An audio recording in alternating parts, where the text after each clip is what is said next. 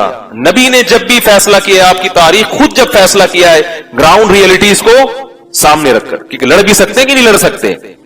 ایسا تو نہیں کہ بجائے فائدے کے شکست ہو جائے, ہمیشہ زمینی حقائق کو دیکھ کر فیصلہ کیا ہے. یہ لڑائی تھی اتفاقی, کرے کچھ چلنے, کچھ کس ارادے سے نکلے تھے اور ہو کچھ اور گئے.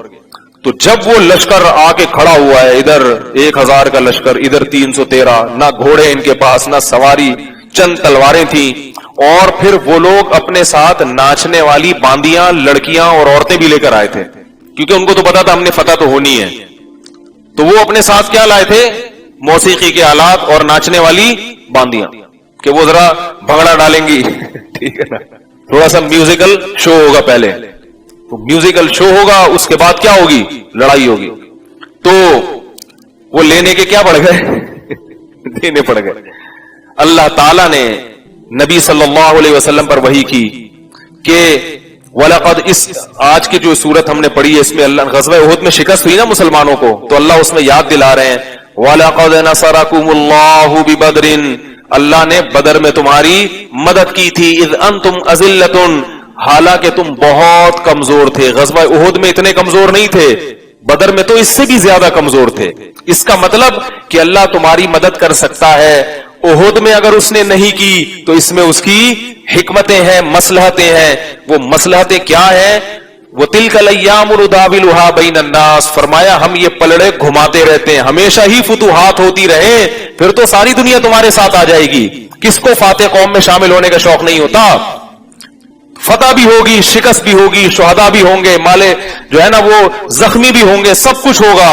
پھر دیکھیں گے کون دین پر جمتا ہے, کون محمد صلی اللہ علیہ وسلم کا ساتھ دیتا ہے, اور کون میدان چھوڑ کے بھاگ جاتا ہے. تو اللہ نے بدر کو کا یاد دلایا مسلمانوں کو. تو وہ جو 313 تھے, ان کا جب مقابلہ آمنے سامنے ہوا تو ادھر سے عتبہ ابن ولید آئے. میں اکثر واقعہ سناتے رہتا ہوں, ابھی میں اس کو زیادہ نہیں تفصیل میں جاؤں گا. وہ آ کے کہنے لگے حل میں مبارز, کوئی ہے ہم سے لڑنے والا؟ ادھر سے چند انصار صحابی آئے, تو انہوں نے کہا نہیں, یہ ہمارے جوڑ کے نہیں ہے, قریشی ہونا چاہیے, ہماری قوم کا آدمی ہونا چاہیے, لڑائی کا مزہ آئے. یہ فنٹر گیری ہر دور ہمیشہ سے چل رہی ہے دنیا میں, اور یہ فنٹر گیری انسان کو بعض دفعہ مہنگی پڑ جاتی ہے. تو آپ صلی اللہ علیہ وسلم نے حضرت جعفر طیار کو بھیجا, اپنے چچا زاد بھائی, حضرت علی کو بھیجا, اور عبیدہ ابن جراح رضی اللہ تعالیٰ عنہ کو بھیجا. تو ان قریشی سرداروں کو دیکھ کر وہ کہنے لگے نعم اکفاؤنا, یہ ہیں ہمارے جوڑ کے, ان سے لڑائی میں کیا آئے گا؟ مزہ آئے گا. اور وہ تینوں ڈیلیٹ ہو گئے. ٹھیک ہے, لڑائی کا. ادھر سے مسلمانوں میں حضرت ابو عبیدہ شہید ہو گئے تھے. عبیدہ ابن جراح تھے, ابو عبیدہ نام ذہن سے نکل رہا ہے, یہ شہید ہو گئے تھے. تو اس کے بعد جنگ شروع ہوئی. اللہ نے نبی کو وحی کی کہ اپنے صحابہ کو تسلی دے دیں کہ یمددکم ربکم بثلاثۃ آلاف من الملائکۃ منزلین, اس لڑائی میں 3000 فرشتے آسمان سے نازل ہوں گے تمہاری مدد کے لیے. اور 3000 کے بعد اللہ نے کہا 5000 فرشتے نازل ہوں گے تمہاری مدد کے لیے. صحابہ کہتے ہیں ہم نے خود اپنی آنکھوں سے فرشتوں کو اترتے ہوئے اور لڑتے ہوئے دیکھا.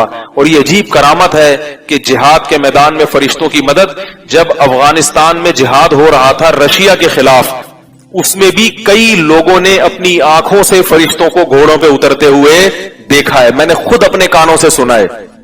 تو یہ اللہ تعالیٰ آج بھی یہ کرامتیں دکھا دیتے ہیں. تو بہرحال ان کو شکست ہوئی. اس کے بعد وہ جو زخم چاٹے ہیں ان لوگوں نے, انہوں نے انتقام کی ٹھان لی. انہوں نے کہا یہ بہت ہی غلط ہو گیا ہمارے ساتھ, اتنے بڑے بڑے سردار مارے گئے اور اتنے کمزور لوگوں سے.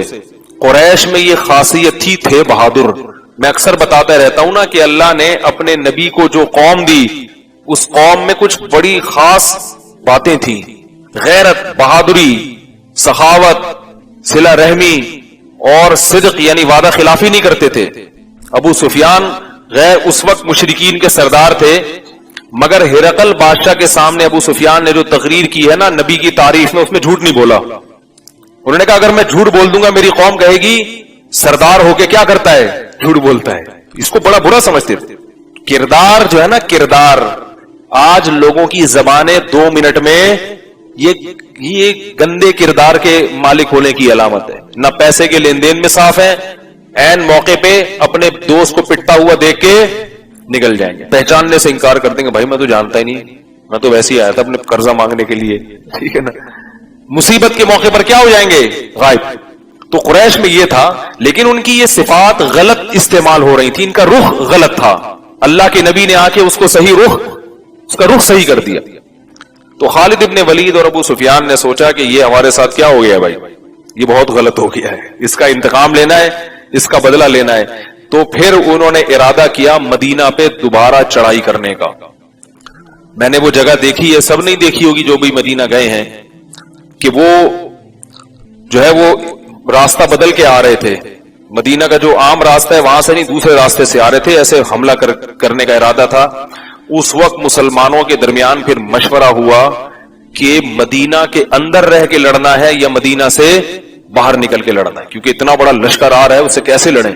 بہت سے صحابہ جو بدر میں شریک نہیں ہو سکے تھے, ان کو تو پتہ ہی نہیں تھا نا کہ باقاعدہ لڑائی ہو جائے گی, اس لیے وہ گئی نہیں. اور بدر میں جب اللہ کی یہ مدد ہوئی تو انہوں نے قسمیں اٹھا لی کہ اب ہم کس میں شریک ہوں گے؟ احد میں شریک ہوں گے, ہمیں تو موقع ہی نہیں ملا. تو نبی صلی اللہ علیہ وسلم نے صحابہ سے مشورہ کیا کہ بھئی اندر رہ کے لڑنا ہے باہر. اندر رہ کے لڑنا آسان تھا کیونکہ آپ مکمل ڈیفنس کی پوزیشن میں ہوتے ہیں نا بھئی, شہر کے اندر دوسرا بالکل سامنے ہوتا ہے اور آپ کیا ہوتے ہیں, اپنا دفاع کرتے ہیں, قلعے میں محصور ہو جاتے ہیں. لیکن جو نوجوان صحابہ تھے نا, جو ذرا جوشیلے تھے, انہوں نے کہا کہ نہیں, فیس ٹو فیس لڑائی ہوگی, ٹھیک ہے نا, باہر نکل کے لڑائی ہوگی اور کھلے میدان میں ہوگی لڑائی. جو صحابہ ذرا میچور تھے, جن کی عمر پکی, جیسے حضرت ابو بکر رضی اللہ تعالی عنہ, وہ یہ چاہ رہے تھے کہ لڑائی کہاں ہو؟ مدینہ کے اندر. اس میں ہمارا دشمن کا تو نقصان کم ہے, مگر ہمارا نقصان بھی اس میں کم ہے. لیکن نوجوان صحابہ کا مشورہ تھا نہیں باہر. اکثر صحابہ یہی کہہ رہے تھے باہر نکل کے لڑیں گے, کیونکہ وہ بدر دیکھ چکے تھے نا بھائی. جب اللہ نے 313 میں مدد کی, اب کیا ہے, اب تو ہم پھر بھی پہلے سے زیادہ, اب تو جو ہے نا ایسی فتح ملے گی. اتنے زیادہ لوگوں نے جب مشورہ دیا تو آپ صلی اللہ علیہ وسلم کی جو اپنی رائے تھی وہ بھی یہی تھی کہ مدینہ کے اندر رہ کے لڑنا چاہیے. لیکن آپ نے بھی اپنی رائے کو کیا کر دیا, تبدیل کر دیا, اور آپ نے کہا چلو بھائی اتنے لوگ کہہ رہے ہیں مدینہ سے باہر, تو ہم بھی کیا کریں گے, اب مدینہ سے باہر نکل کے لڑیں گے. جب مدینہ سے باہر لڑائی شروع ہوئی ہے, ایک گھاٹی تھی وہ آج بھی موجود ہے, وہاں سے یہ ڈر تھا کہ دشمن گھوم کے پیچھے سے پلٹ کے حملہ کر سکتا ہے. تو وہاں آپ صلی اللہ علیہ وسلم نے 50 افراد کا دستہ بٹھا دیا کہ اگر ہمیں فتح ہو بھی جائے تو تم نے یہ جگہ نہیں چھوڑنی ہے, یہ جگہ نہیں چھوڑنی تم نے, کیونکہ یہ ڈر ہے کہ یہ یہاں سے گھوم کے واپس آئے تو پھر تو کوئی پرسان حال نہیں ہوگا. اللہ کی قدرت کے مسلمانوں نے بڑی یعنی بہادری سے لڑے مسلمان, اور مسلمانوں کو فتح ہو گئی. وہ میدان چھوڑ کے بھاگ گئے, حضرت خالد بن ولید بھی, ابو سفیان بھی, اور جتنے آئے ہوئے تھے نا سب میدان چھوڑ کے بھاگ گئے. جب بھاگے ہیں نا تو ان کا ایک خیال آیا, انہوں نے کہا کہ یہ لوگ ابھی مال غنیمت جمع کرنے میں لگے ہوں گے, تو پچھلی طرف سے ایک راستہ ہے, گھاٹی ہے, وہاں سے چل کے کیا کرتے ہیں, دوبارہ حملہ کرتے ہیں. اور وہ جو صحابی تھے جن کو نبی نے ذمہ دار بنایا تھا, ان کے ماتحت جو 50 صحابہ تھے, انہوں نے کہا کہ اب جنگ بالکل ختم ہو گئی ہے, اب مال غنیمت جمع کرنے کا ٹائم ہے, اب یہاں سے چلو. تو ان صحابی نے کہا کہ نہیں, رسول اللہ صلی اللہ علیہ وسلم نے منع کیا, مگر ماتحتوں نے بات نہیں مانی. انہوں نے کہا نہیں, وہ تو اس وقت کے لیے منع کیا تھا, اب منع نہیں ہے. تو وہ چلے گئے, تھوڑے سے لوگ پیچھے رہ گئے. تو وہ تھوڑے سے لوگوں کا جو دستہ تھا, خالد بن ولید واپس جو ہے نا وہ گھوم کر آئے ہیں, اور وہ تھوڑے سے لوگوں کو شہید کر دیا. اور پیچھے سے جب حملہ کیا ہے تو 70 صحابہ آن دا اسپاٹ شہید ہو گئے, بڑے بڑے سردار, بڑے بڑے بہادر. اور مسلمانوں کے قدم اکھڑ گئے اور وہ میدان چھوڑ کر بھاگ کھڑے ہوئے, کیونکہ فائدہ نہیں نا لڑنے کا. بہت زبردست لڑائی ہوئی ہے, پتھراؤ بھی ہوا, رسول اللہ صلی اللہ علیہ وسلم کے دانت ٹوٹ گئے. اس میں صحابی تھے حضرت طلحہ رضی اللہ تعالی عنہ, جو عشرہ مبشرہ میں سے ہیں, وہ رسول اللہ صلی اللہ علیہ وسلم کے ساتھ اس موقع پر کھڑے رہے. قرآن نے اس پورے منظر کو بیان کیا ہے کہ والرسول یدعوکم فی اخراکم, کہ اس وقت کو یاد کرو جب نبی تمہیں پیچھے سے پکار رہے ہیں, ہلم الیہ, آ جاؤ, میدان چھوڑ کے مت جاؤ, آ جاؤ. اور فاصابکم غمم بغم، غم پہ غم تمہارے اوپر ٹوٹ رہے ہیں. اور حضرت طلحہ رضی اللہ تعالیٰ عنہ ایسے کھڑے ہوئے کہ جب تیر اندازی ہو رہی تھی تو حضرت طلحہ نبی کے سامنے آ جایا کرتے تھے. صحیح بخاری کی حدیث ہے، حضرت طلحہ رضی اللہ تعالیٰ عنہ فرماتے نہری دون نہرک، یا رسول اللہ اگر یہ تیر لگے گا تو یہ میری گردن پہ لگے گا، آپ کی گردن پہ لگنے نہیں دوں گا. صحابہ حیران ہوئے اس موقع پر نبی صلی اللہ علیہ وسلم کی بہادری کو دیکھ کر. یہ ہوتی ہے لیڈر کی خصوصیت. بات آ رہی ہے سمجھ میں؟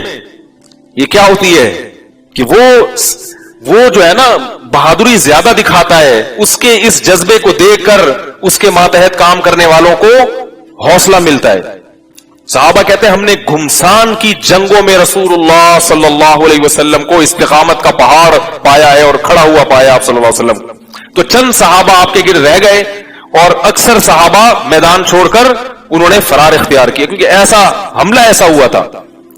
تو جب یہ فرار اختیار کیا ہے تو اور بہت سارے صحابہ شہید ہو گئے. اسی دوران افواہ پھیل گئی کہ محمد صلی اللہ علیہ وسلم بھی شہید ہو گئے، کیونکہ جب لڑائی ہو رہی ہے اور سب کو پتا ہے کہ اس مجمع کے اندر نبی موجود ہیں، بچنے کا کوئی امکان موجود نہیں ہے، تو جنگوں میں افواہیں بھی پھیلائی جاتی ہیں حوصلہ پس کرنے کے لیے. تو جب یہ اطلاع ملی تو بعض صحابہ نے کہا کہ اب زندہ رہنے کا کیا فائدہ. وہ گئے اور وہ بھی گھمسان میں لڑے اور شہید ہو گئے. ایک صحابی تھے، انہوں نے غزوہ بدر میں ان کو شرکت کا موقع نہیں ملا تھا، تو انہوں نے قسم اٹھائی تھی کہ اگر مجھے دوبارہ جنگ کا موقع ملا لا یرین اللہ ما اصنع، تو اللہ دیکھے گا میں کیا کر کے بتاتا ہوں. ان صحابی کو اپنی منت یاد آئی کہ میں نے کیا کیا تھا، اللہ سے منت مانی تھی. ان کو خیال آئے کہ میں تو اللہ سے قسمیں اٹھا، یہ تھے نا عرب زبان کے پکے، تو وہ بھی گئے ہیں اور تلوار لے کر میدان میں گھسے اور اتنے ٹکڑے ہوئے ان کے دشمن کی طرف سے کہ ان کی لاش پھر پہچان میں نہیں آ رہی تھی. انگلیوں کے پوروں کے ذریعے ان کو پہچانا گیا، ان کی بہن نے پہچانا کہ یہ میرا بھائی ہے. اور اسی پر قرآن مجید کی آیات نازل ہوئی.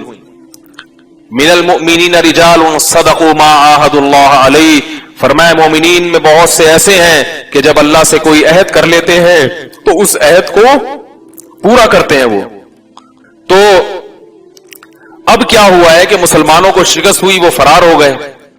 اب جو صحابہ میدان سے فرار ہوئے تھے ان کو شرمندگی محسوس ہونا شروع ہو گئی کہ ہم نبی صلی اللہ علیہ وسلم کے سامنے کس منہ سے جائیں گے، کیسے آپ صلی اللہ، وہی میدان میں ہی ہم کیسے رسول اللہ صلی اللہ علیہ وسلم کو چہرہ دکھائیں گے. لیکن اچھا جب یہ جو خالد ابن ولید آگے گئے ہیں نا، تو ان کو خیال ہوا کہ یہ لوگ شکست خوردہ ہیں، شکست کھا چکے ہیں، تو ایک حملہ اور کرو. یہ جنگ کی میں ایک پالیسی ہوتی ہے، حکمت ہوتی ہے کہ آپ جب دیکھتے ہیں نا کہ اگلے کا مورال ڈاؤن ہو گیا ہے تو پھر دشمن آپ کو نقصان پہنچانے میں کوئی کسر نہیں چھوڑتا. خالد ابن ولید کا ارادہ ہوا ایک دفعہ دوبارہ پلٹو، کیونکہ یہ ابھی شکست کھا چکے ہیں، اور نقصان پہنچاؤ. اور خالد ابن ولید نے نا بہت ساری فوجوں کو اور بھی قبائل کو اپنے ساتھ جمع کرنا شروع کر دیا، مدینہ کے اور دوسرے لوگوں کو بھی جمع کرنا شروع کر دیا. ادھر نبی صلی اللہ علیہ وسلم کو اطلاع ملی کہ بھئی یہ تو میرے ساتھی پہلے ہی شکست کھا چکے ہیں، لاشیں پڑی ہوئی ہیں، اور ادھر جو ہے وہ اور قبائل جمع ہو رہے ہیں اکٹھے ہم کو ترنے والا بنانے کے لیے. آپ صلی اللہ علیہ وسلم صحابہ کے پاس گئے، ان سے وہ بیچارے شرمندہ ہو رہے تھے. تو آپ صلی اللہ علیہ وسلم انہوں نے کہا کہ ہم تو یا رسول اللہ میدان سے بھاگنے والے ہیں. تو آپ صلی اللہ علیہ وسلم نے ارشاد فرمایا کہ تم بھاگنے والے نہیں ہو، تم تو پلٹ کر حملہ کرنے والے. حوصلہ دلایا. یہ بھی لیڈر کی ایک خاصیت ہوتی ہے کہ وہ اپنے ساتھیوں کا مورال ڈاؤن ہونے، وہ ان کی غلطیوں پر ان کو رسوا نہیں کرتا. اسے پتا ہے کہ غلطی کس سے ہوتی ہے، انسان سے ہوتی ہے، اور یہ اس غلطی میں معذور تھے. حملہ ایسا ہوا تھا کہ کوئی بھی ہوتا تو پاؤں کھڑے جاتے. تو آپ صلی اللہ علیہ وسلم نے ان کو شرمندہ کرنے کے بجائے ان کو حوصلہ دلایا. فرمایا کہ تم بھاگنے والے بولو بھائی نہیں ہو، تم تو پلٹ کے حملہ کرنے والے ہو. اس کے بعد کچھ منافقین نے آ کے نا صحابہ کو ڈرایا، ان الناس قد جمعوا لکم فاخشوہم، لوگ تمہارے لیے دوبارہ جمع ہو رہے ہیں، اب تم ان سے ڈرو، بھاگو یہاں سے۔ صحابہ کرام کھڑے ہو گئے اور فرمایا کہ حسبنا اللہ و نعم الوکیل، کہنے لگے کہ ہم دوبارہ لڑیں گے، کیا کریں گے؟ کوئی بات نہیں، ایک جنگ ہوئی ہے، ایک دفعہ اور کھیل کھیلیں گے۔ اس حالت میں، بھوک اور پیاس کی شدت میں جب نبی نے ان کو حوصلہ دیا ہے تو کیسا حوصلہ پیدا ہوا، اور کہنے لگے کہ جمع ہونے دو، حسبنا اللہ و نعم الوکیل، اللہ ہمیں کافی ہے اور وہ ہمارا بہترین کارساز ہے۔ کیسا ایمان تھا اس وقت! یہ بھی تو کہہ سکتے تھے اللہ اگر کافی ہوتا تو یہ حال تھوڑی ہوتا جو ابھی ہوا ہے۔ یہ تو محمد صلی اللہ علیہ وسلم نے ہمیں فتح اور نصرت کی خوشخبریاں سنائی ہوئی تھی، لیکن نتیجہ کیا نکلا ہے؟ بجائے حوصلے پست ہونے کے کیا کہہ رہے ہیں؟ حسبنا اللہ و نعم الوکیل، اللہ کافی ہے ہمیں، وہ ہماری مدد کرے گا، ونعم الوکیل، اور وہ بہترین کام بنانے والا ہے۔ اللہ فرماتے فانقلبوا بنعمت من اللہ ورضوان، اس کا نتیجہ کیا نکلا؟ جب انہوں نے ایسی ہمت دکھائی ہے تو اللہ فرماتے ہیں کہ ان سے جو خطا ہوئی تھی وہ خطا کو اللہ نے معاف کر دیا اور وہ گھروں کو لوٹے اللہ کے فضل اور اللہ کی رضا کو لے کر۔ کیوں؟ جب خالد بن ولید کو پتا چلا کہ یہ دوبارہ جنگ کے لیے تیار ہو رہے ہیں اور میدان چھوڑ کے بھاگ نہیں رہے تو اس نے وہ ڈر گئے پھر کہ اتنا حوصلہ ان لوگوں کا کہ اتنی شکست کھانے کے بعد، زخموں سے چور، اس کے بعد دوبارہ یہ کھڑے ہو رہے ہیں اور ہم اتنے سارے قبائل مل کے حملہ کر رہے ہیں، اس سے بھی فائٹ کرنے کے لیے تیار ہیں۔ تو ان کو یہ خیال ہوا کہ یہ شکست کہیں دوبارہ ہماری طرف پلٹ نہ جائے، تو انہوں نے سوچا کہ یہاں سے فرار ہونے میں ہی کیا ہے، کیونکہ ان کا خیال تھا کہ 70 آدمی ہمارے بدر میں قتل ہوئے ہیں تو ان کے بھی ہم نے 70 قتل کر دیے، بس برابر سرابر معاملہ ہو گیا، اب پتلی گلی سے نکل لو۔ اس دور میں بھی پتلی گلیاں ہوا کرتی تھی۔ اس واقعے کو اللہ نے قرآن مجید میں بہت تفصیل سے بیان کیا آج کے پارے میں، کیونکہ منافقین کو مذاق اڑانے کا موقع مل گیا۔ بعض منافقین کہنے لگے ہم تو پہلے ہی کہہ رہے تھے کہ نہیں جاؤ، لو اطاعونا ما قتلوا ما ماتوا وما قتلوا، ہم تو پہلے کہہ رہے تھے میدان میں مت جاؤ، یہ جہاد نہیں ہے، یہ تو خودکشی ہے، اگر یہ لوگ میدان میں نہ جاتے تو یہ شہید نہ ہوتے، ان کے تو گھر اجڑ گئے۔ اللہ کو ایسا غضب آیا، اللہ نے فرمایا کہ قل لو کنتم فی بیوتکم لبرز الذین کتب علیہم القتل الی مضاجعہم، کہ اگر تم اپنے گھروں میں بھی رہتے، جس کے مقدر میں قتل ہے اس کی تقدیر اسے کھینچ کے میدان جنگ میں لے آتی۔ موت کا ایک وقت متعین ہے، وہ آ کر رہے گی۔ اللہ نے پھر صحابہ کو تسلی دی، فرمایا ان یمسسکم قرح فقد مس القوم قرح مثلو، تمہیں اگر زخم پہنچے ہیں، تکلیف پہنچی ہے تو دوسری قوم کو بھی تو تکلیف پہنچی ہے۔ ایک جگہ فرمایا وترجون من اللہ ما لا یرجون، تمہیں بھی زخم پہنچے ہیں، ان کو بھی پہنچے ہیں، لیکن تم ان زخموں پر اللہ سے جو امیدیں لگا کے بیٹھے ہو، وہ تمہارا دشمن اللہ سے وہ امیدیں لگا کے نہیں بیٹھا۔ ان کے جو لوگ قتل ہوئے ان کو اللہ سے کوئی امید نہیں ہے اس پہ، اور تمہارے جو لوگ قتل ہوئے تو تمہیں اللہ سے اس پر بہت امیدیں ہیں۔ تو منافقین بار بار یہ واویلا مچا رہے تھے، مر گئے ہائے، لٹ گئے ہائے، مر گئے، مروا دیا، بس بار بار نہیں، موت موت موت۔ اس کو اللہ نے اس پہ آیات نازل کی، فرمایا وَلَا تَحْسَبَنَّ الَّذِينَ قُتِلُوا فِي سَبِيلِ اللَّهِ أَمْوَاتًا، وہ لوگ جو اللہ کے راستے میں قتل ہو جائیں انہیں مردہ گمان مت کرو، بل احیاء، وہ زندہ ہے، عند ربهم يرزقون، ان کو ان کے رب کے پاس رزق دیا جا رہا ہے، فرحین بما آتاهم اللہ من فضلی، اللہ نے اپنے فضل سے ان کو اس جہان میں جو نوازا ہے اس پر وہ خوش ہے، وہ کبھی دنیا میں واپس آنے پر راضی نہیں۔ اگر تم ان کی حالت دیکھ لو کہ جس حالت میں وہ شہداء ہیں، تم کبھی دنیا میں واپس جانے کا ارادہ نہیں کرو گے۔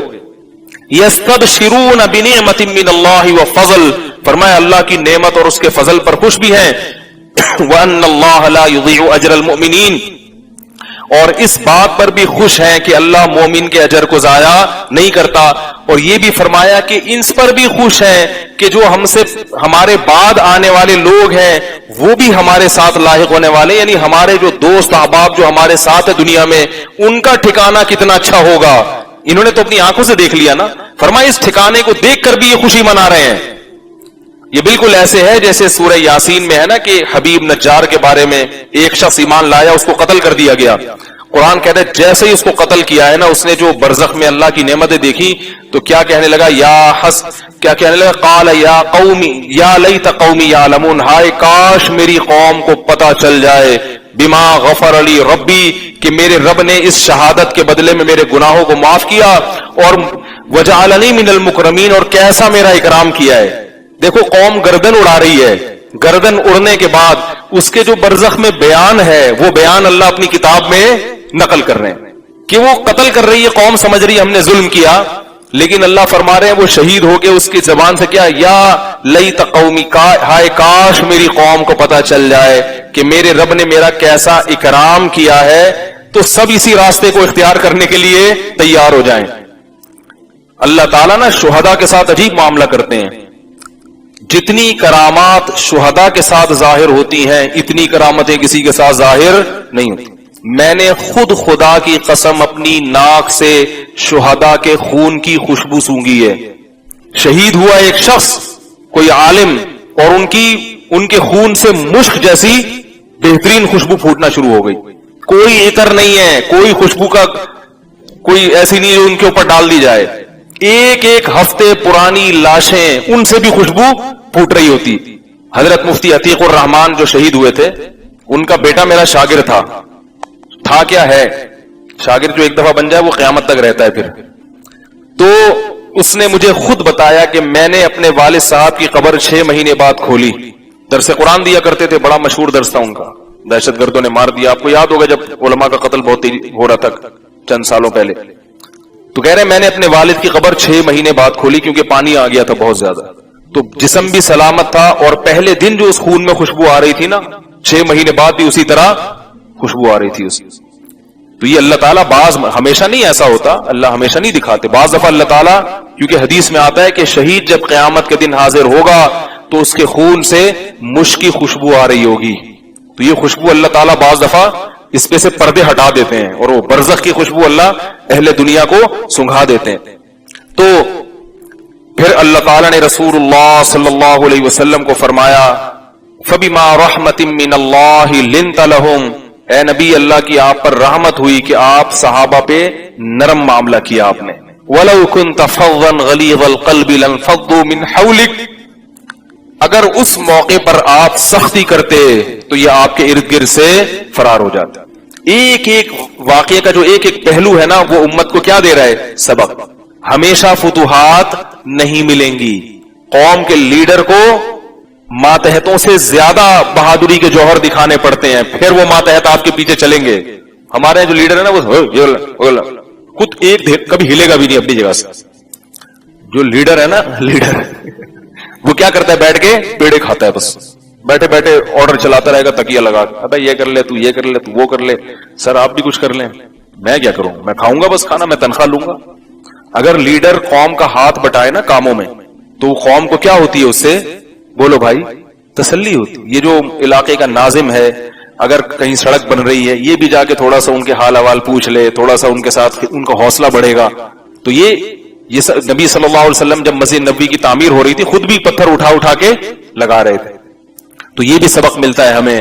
دوسرا سبق کیا ملتا ہے کہ لیڈر کو لچکدار ہونا چاہیے، ایسا کہ بس وہ غلطیوں پہ ڈانٹتا ہی رہے، اس سے فائدہ نہیں ہوتا۔ تو بہت سارے اسباق ملتے ہیں۔ اللہ نے فرمایا وَيَتَّخِذَ مِنْكُمْ شُهَدَاءَ، اللہ یہ بھی چاہتے تھے تم میں سے بہت سو کو شہادت کے مرتبے پر فائز کریں۔ تھک گئے وہ مجاہدے کر کر کے، اللہ اپنے پاس بلا کے ان کو جنت کی نعمتوں میں داخل کرنا چاہتا ہے۔ کتنے اسباق ملے، اور ہمیں بتا دیا کہ ام حسبتم ان تدخلوا الجنہ، اللہ نے فرمایا کیا تم یہ سمجھتے ہو کہ تم جنت میں داخل ہو جاؤ گے، ہمیشہ بدر کی طرف فتوحات ہوتی رہیں گی؟ ایسا نہیں ہوگا۔ وَلَمَّا يَعْلَمِ اللَّهُ الَّذِينَ جَاهَدُوا مِنْكُمْ وَيَعْلَمَ الصَّابِرِينَ، ابھی تک تو اللہ نے دیکھا ہی نہیں ہے کہ تم میں جہاد کون کرتا ہے، صبر کون کرتا ہے، ابھی تک تو اللہ نے دیکھے نہیں ہے۔ وَيَعْلَمَ الْمُؤْمِنِينَ، کہ تم میں حقیقی مومن کون ہے، منافق کون ہے۔ پیڑے کھانے کے لیے تو سب میدان جنگ میں شریک ہو جائیں گے، مال غنیمت ملے گا۔ اب اگلی دفعہ لڑائی میں دیکھتے ہیں کون آئے گا۔ آپ لوگ کوئی سمجھ میں نہیں آ رہی تو باقیوں کو کیا سمجھ میں آئے گا۔ تو یہ تلک الایام نداولها بین الناس، اللہ فرماتے ہیں الٹ پلٹ ہوتی رہے گی، لیکن اللہ نے صحابہ سے وعدہ کیا ان ینصرکم اللہ فلا غالب لکم، اللہ تمہیں اگر غالب کرے گا تو کوئی تم پر غالب آنے والا نہیں ہے، اور بتا دیا انتم الاعلون، تم ہی غالب آ کر رہو گے. یہ شکستیں وقتی ہیں، تمہیں نتھارنے کے لیے، تمہیں بنانے کے لیے، تمہارے دل کو آئینے کی طرح چمکانے کے لیے. ان قریب دنیا پر تمہاری حکومت قائم ہونے والی ہے. پھر دیکھیں نا صحابہ کی جو تلواریں چلی ہیں، اگلی جنگ میں اللہ نے خالد بن ولید کو مسلمان کر دیا جن کی وجہ سے شکست ہوئی تھی. اور خالد بن ولید کا اسلام کا واقعہ بھی دلچسپ ہے. اگر آپ صلی اللہ علیہ وسلم معاذ اللہ نقل کفر کوئی جذباتی لیڈر ہوتے نا تو کبھی بھی کامیاب، جذباتی آدمی کہیں بھی دنیا میں کامیاب نہیں ہوتا. ہمیشہ کامیاب وہ ہوتا ہے جو گھنٹوں گھنٹوں بیٹھ کے پلاننگ کرتا ہے، گراؤنڈ ریئلٹیز کو سامنے رکھتا ہے، ہر چیز اس کی نپی تلی ہوتی ہے. ولید کی وجہ سے نقصان پہنچا تو اللہ کے نبی جانتے تھے نا کہ یہ اتنا قیمتی آدمی ہے، اگر یہ ہماری طرف آ جائے تو پھر ہماری فتوحات کا عالم کیا ہوگا. صلح حدیبیہ کے موقع پر آپ صلی اللہ علیہ وسلم نے جنگ کو ٹالا کہ بھئی لڑ کے جو ہے نا کیا ہو گئے، ہم بار بار اطلاع ملی ادھر سے حملہ ادھر سے حملہ. آپ نے معاہدہ کیا، جنگ کو دھکیل دیا 10 سال کے، 10 سال تک کوئی جنگ نہیں ہوگی، کیونکہ آپ صلی اللہ علیہ وسلم چاہتے تھے کہ اسلام کی تبلیغ کریں، لوگوں کو بتائیں کہ اسلام کیا ہے. اگر یہی کچھ ہوتا رہا تو پھر ہم تبلیغ کیسے کریں گے، افرادی قوت کیسے جمع کریں گے. آپ بادشاہوں کو خطوط لکھے پھر صلح حدیبیہ کے بعد، آپ نے دنیا کے بادشاہوں کو خطوط لکھ رہے ہیں اسلام قبول کرو. پورے ملکوں کو آپ چاہ رہے ہیں کہ وہ اسلام میں کیا ہو جائیں، کنورٹ ہو جائیں. کیسا یہ اسلام کی حقانیت ہے. مکے میں پیدا ہونے والا ایک یتیم جو نہ لکھنا جانتا ہے نہ پڑھنا جانتا ہے، اس کا مشن دیکھو کتنا بڑا ہے. ایک عرب کے قبیلے میں پیدا ہونے والا، اور وہ کبھی فارس کے بادشاہ کے نام خط لکھ رہا ہے، لکھوا رہا ہے ساتھیوں سے، اور کبھی روم کے بادشاہ کے پاس، اور ان کے قافلے بھیج رہا ہے کہ جاؤ اس بادشاہ کو دعوت دو کہ اسلم تسلم، اسلام قبول کر لو، توحید کا راستہ ان کو بتاؤ کہ ایک نبی ظاہر ہوا ہے، اگر وہ اسلام لے آئے تو ان کو خوشخبری سناؤ.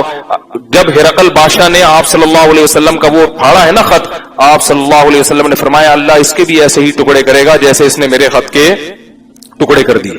اور اللہ نے پھر اس کے ٹکڑے کر کے دکھائے. کیسا آپ صلی اللہ علیہ وسلم کو اپنے مشن کے تکمیل کا یقین تھا. غزوہ احد میں آپ صلی اللہ علیہ وسلم کدال چلا رہے ہیں، پتھر پہ مار رہے ہیں، بھوک پیاس سے صحابہ کا حال برا ہے، اور خوشخبریاں کیا دے رہے ہیں کہ مجھے فارس کے کنگن ان پتھروں میں نظر آ رہے ہیں، ان قریب فارس فتح ہونے والا ہے. روم اور فارس اس وقت ایسے جیسے امریکہ، تو بہت زبردست پالیسیاں تھیں، تقویٰ تھا. آج کچھ بھی نہیں ہے. ہر چیز کی پلاننگ، ہر چیز کی پالیسی وہ پہلے سے وضع کی جاتی ہے، اس میں ہر قسم کا سقم دیکھا جاتا ہے. آپ صلی اللہ علیہ وسلم کی اگر سیرت اٹھا کے دیکھیں گے بہترین پالیسیاں ملیں گی آپ کو. میں جلدی سے بات سمیٹ کے بس 2-4 منٹ میں ختم کرتا ہوں. تو دیکھو نبی صلی اللہ علیہ وسلم جان گئے تھے کہ خالد بن ولید کیا ہے، بہادر ہے، غیرت والا ہے، لڑنا جانتا ہے قوم کے لیے. تو آپ صلی اللہ علیہ وسلم نے جب صلح حدیبیہ کر کے جنگ کو ٹالا، اب یقین ہو گیا کہ اب ہم آرام سے زندگی گزاریں گے، کیونکہ عرب معاہدوں کی عموماً پابندی کیا کرتے تھے. تو پھر آپ صلی اللہ علیہ وسلم نے کیا کیا، خالد بن ولید کے پاس ایک قاصد کو بھیجا. اس قاصد کو جا کے کہا کہ خالد بن ولید سے کہو کہ تمہارا جیسا سمجھدار آدمی اب تک اسلام میں داخل نہیں ہوا، یہ بات ہماری سمجھ میں نہیں آتی. کیونکہ آپ جانتے تھے کہ ان کو تلوار کے زور سے زیر نہیں کیا جا سکتا، خوف دلا کے، لالچ دلا کے نہیں، ان کو خود اندر سے سوچنے پر مجبور کرو. اور یہ بھی جانتے تھے کہ عزت دار آدمی اپنی توہین برداشت نہیں کرتا، غلامی برداشت نہیں کرتا. تو آپ نے یہ بھی فرمایا کہ خالد سے کہو کہ ہمارے پاس آؤ گے تو تمہیں اچھا عہدہ بھی ملے گا. آپ جانتے تھے ابھی تو آنے دو، جب عہدہ ملے گا کچھ دن ہمارے ساتھ رہیں گے تو پھر عہدے کی لالچ خود بخود بولو بھائی ختم ہو جائے گی.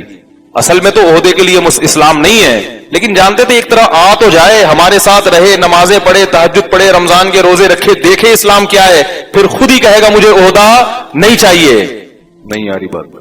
یہ ساری خامیاں ہمارے اندر، دین کی تبلیغ کا بھی کوئی اصول نہیں ہے. تو آپ صلی اللہ علیہ وسلم نے خالد بن ولید کے بارے میں کیا فرمایا، ہمارے پاس آؤ گے عزت بھی ملے گی، اور تم جیسا سمجھدار آدمی ابھی تک دین پر نہیں ہے، یہ بات ہمیں سمجھ میں نہیں آتی. خالد بن ولید کے دل ہل گیا اندر سے. انہوں نے کہا میں سوچتا ہوں اس پہ. اور پھر آئے اور آپ صلی اللہ علیہ وسلم کے ہاتھ پر اسلام قبول کی. اور پھر دیکھو آپ رومیوں سے جب لڑائی ہوئی ہے غزوہ موتا میں، تو آپ صلی اللہ علیہ وسلم نے جن 3 صحابہ کو یکے بعد دیگر امیر بنایا تھا سب شہید ہو گئے. پھر آپ صلی اللہ علیہ وسلم نے فرمایا صحابہ کو، قد اخذ الرایۃ سیف من سیوف اللہ، اب اللہ کی تلواروں میں سے ایک تلوار نے اپنے ہاتھ میں جھنڈا لے لیا ہے. خالد بن ولید فرماتے ہیں ہم 3000 کے لشکر تھے اور رومی لاکھوں میں تھے، صبح سے لے کے رات تک لڑتے رہے ہیں. خالد بن ولید کے ہاتھ سے 9 تلواریں ٹوٹی ہیں ایک دن میں. وہ لوہے کی تلواریں ہوتی تھی، پلاسٹک کی نہیں ہوتی تھی. اتنی بڑی جنگ ہوئی ہے، اتنی بڑی جنگ، 9 تلواریں ٹوٹی ہیں. کہہ رہے ہم نے رومیوں کے کھوپڑیوں کے مینار بنا دیے تھے.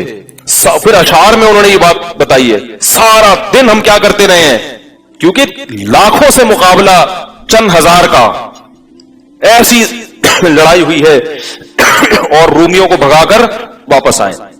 اس کے بعد ہر موقع پر علم کس کو دیا جاتا؟ خالد بن ولید. حضرت عمر رضی اللہ تعالیٰ عنہ کے دور میں خالد بن ولید نے اسلامی سلطنت بہت دور دور تک، جب دشمنوں کو پتہ چلتا ہے نا اس جنگ میں کمانڈر کون ہے، خالد بن ولید، ویسے ہی ان کے حوصلے پست ہو جاتے. ایک دن ایک رومی یا فارس کا بادشاہ آیا، اس نے ایک قاصد کو بھیجا خالد بن ولید کے پاس، کہا کہ بھائی تم جہاں جا رہے ہو لڑ رہے ہو اور تمہیں عرب کے بدو تھے، کل تک تو ہم تمہاری رپورٹ یہی تھی، صحیح ہے نا، تمہارے پاس نہ کھانے کو، حاجیوں کو تو تم لوٹ کے، انہوں نے بھی دیکھا نا، دنیا حیران ہو گئی کہ یہ تھوڑے دنوں میں ہوا کیا ہے. یہ علاقہ 2000 سال سے یہاں کوئی کچھ نہیں ہوا، ان کے پاس نہ کھانے کو روٹی نہ بھوک کچھ بھی نہیں ہے، یہ کہاں لڑ سکتے ہیں، تہذیب نہیں ہے ان کے پاس، یہ تو آپس میں ہی لڑائیوں سے ان کو فرصت نہیں مل رہی. تو وہ حیران یار یہ پھیلتے چلے جا رہے ہیں. حضرت عثمان کے دور میں سندھ فتح ہو چکا تھا، یہ جو سندھ ہے ہمارا کراچی، سمجھ رہے ہیں نا، یہ حضرت عثمان کے دور میں یہاں اسلامی فوجیں داخل ہو چکی تھی. تو وہ اس نے جو ہے نا قاصد بھیجا خالد بن ولید کے پاس. روم کہا مجھے یاد آیا، کوئی سردار تھا، اور اس نے کہا کہ بھائی ہم نے سنا ہے کہ تم لوگ بھوکے پیاسے ہو، بھوکے ننگے، تمہیں اب کچھ مل نہیں رہا تو تم نے تلوار لے کے لوٹ مار شروع کر دی ہے، ٹھیک ہے نا. تو لوٹو موٹو نہیں، ایسا کرو کہ ہم تمہارے لیے ایک وظیفہ باندھ دیتے ہیں اور اتنی بوریاں آٹے کی، اتنی بوریاں گندم کی، اتنے چاول کی، یہ تمہیں وہیں پہنچا دیا کریں گے، تم بھی تمیز سے زندگی گزارو، ہم بھی شرافت سے بیٹھنے. خالد بن ولید کا جواب سے انہوں نے فرمایا کہ ہمیں بھوک نہیں پیاس ہے. پہلے پیغام دے چکے تھے، اسلام کی دعوت دے چکے تھے کہ اگر اسلام قبول کر لیتے ہو تو پھر لڑائی نہیں ہے، یا ہماری حکومت مانو لیکن جزیہ دیا کرو. وہ اس کو تسلیم نہیں کر رہے تھے، وہ سمجھتے ہیں مذاق کر رہے ہیں. تو اس نے آ کے کہا خالد بن ولید سے کہ ہم نے سنا ہے کہ تمہیں بہت بھوک اور پیاس ہے، تو ہم دے دیا کریں گے. تو انہوں نے کہا ہمیں پیاس ہے. کہ کس چیز کی پیاس؟ انہوں نے کہا ہم نے سنا ہے کہ رومیوں کا خون بڑا لذیذ ہوتا ہے. رومیوں کا خون بڑا لذیذ ہوتا ہے، لڑائی ہوگی شرافت سے، ہمیں کوئی خوراک وراک نہیں چاہیے. تو حضرت عمر رضی اللہ تعالی عنہ کے دور میں بھی فتوحات ہوئی ہیں. پھر حضرت عمر نے آپ کو معزول کر دیا. جیسے ہی خلافت سنبھالی نا حضرت عمر نے، تو حضرت عمر نے خلافت سنبھالتے ہی سب سے پہلا کام کیا، خالد بن ولید کو معزول. کیونکہ لوگوں میں شخصیت پرستی پھیل رہی تھی. لوگ کہہ رہے تھے یہ اسلام نہیں ہے بلکہ یہ خالد بن ولید کی وجہ سے فتح ہو رہی ہے، اصل میں یہ ہے، یہ جب تک زندہ ہیں تو اسلام پھیلے گا، اگر یہ شہید ہو گئے تو پھر تو ہم گئے کام سے. حضرت عمر نے اس شخصیت پرستی کو ختم کرنے کے لیے خلافت سنبھالتے ہی خالد بن ولید کو کیا کر دیا، معزول. اس سے کیا پتہ چلتا ہے کہ آپ لکیر کے فقیر بن کے حکومت، ہمارے ہاں جو پالیسی ہے نا، ہمارے دامت برکاتہم نے جو اصول بنا دیا وہی چلے گا قیامت تک. حضرت عمر نے پالیسی کیا کی، بھائی ان کو ہٹاؤ. لوگوں نے یہ نہیں کہا بھائی نے تو نبی نے بنایا ان کو، حضرت عمر نے، بھائی نبی نے جو بنایا وہ تو ایک مصلحتاً بنایا نا، وہ کوئی وہی تھوڑی تھی کہ بھئی یہی ہو گئے. حضرت عمر نے کہا ہٹاؤ ان کو. خالد بن ولید نے بھی بغاوت نہیں کی. انہوں نے یہ نہیں کہا کہ مجھے تو نبی نے بنایا تھا اور ابو بکر نے. انہوں نے کہا کوئی بات نہیں، پہلے کمانڈر بن کے لڑا کرتا تھا، اب سپاہی بن کے لڑوں گا، اس کا اپنا مزہ ہے سپاہی بن کے لڑنے. تو یہ صحابہ تھے جو پالیسیاں بھی چینج کرتے تھے اور اسٹریٹجک بھی ان کی چینج ہوتی تھی، سب چیزیں چینج ہوتی تھی، مقاصد ایک ہی رہتے تھے اور ان مقصد تک پہنچنے کے لیے پالیسیاں کیا ہوتی تھی، چینج.